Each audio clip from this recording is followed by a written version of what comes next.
Welcome to Shift Happens. This is the weekly podcast that deconstructs the most recent episode of Bullshift and offers some action items that will help you change your behavior to reach better financial outcomes. My name is John DeGuy. I'm the host of the podcast and the author of the book Bullshift. I'd like to begin this week by stressing that Bullshift is going strong and continuing to put out weekly episodes on Thursdays at around 25 minutes or less.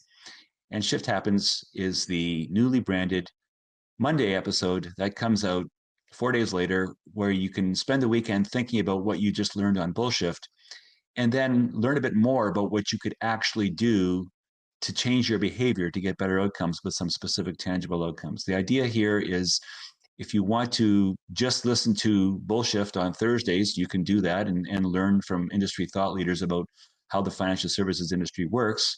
If you just want to listen to Shift Happens on Mondays, then you can do that too. And just in a quick 5 to 7 minute chunk, work on what you can do to change your behavior in an actionable way to get better outcomes based on the ideas that were discussed. And ideally, what you can do is you can listen to both. You can listen to Bullshift on Thursday, understand the problem, maybe ruminate about it over the weekend, and then learn some specific things that you can do to take action on Monday. This week, we're going to talk about the recent episode with Benj Gallander. Benj, as you may recall, is the co-author of the Contra the Herd newsletter, a weekly Globe and Mail, a regular Globe and Mail columnist, and the author of 3 best-selling books on personal finance and portfolio management. We talked about the distinction between active management and passive management. And what you need to think about is whether or not it's worth the price of active management to try to beat the market. Now, Benj, in fairness, is an active manager. He picks individual securities. I, on the other hand, am a proponent of low-cost passive investing.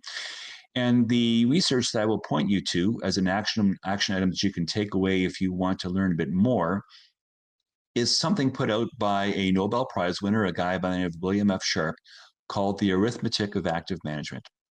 What Sharpe showed very clearly, very simply, in a paper published in the Financial Analyst Journal more than 30 years ago, is that the expected return for all active management and all passive management is identical before cost.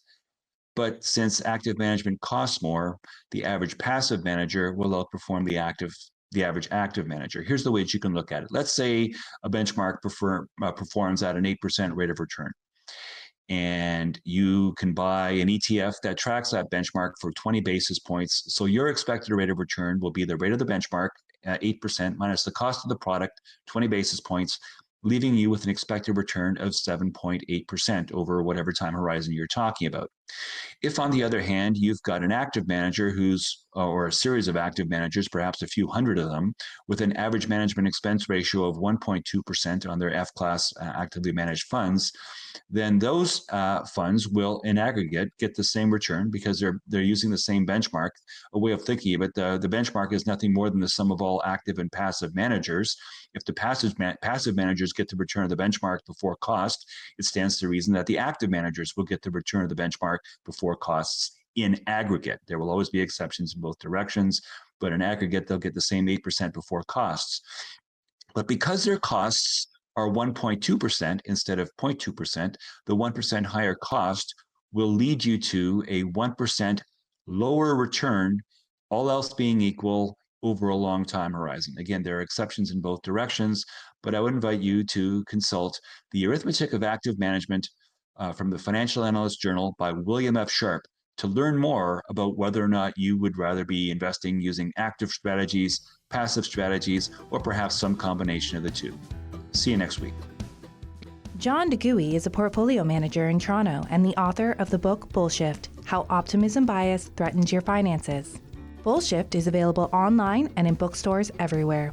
The opinions expressed in this podcast should not be construed as investment advice. Bullshift, the podcast, is produced by TalkShoe, a division of IOTM.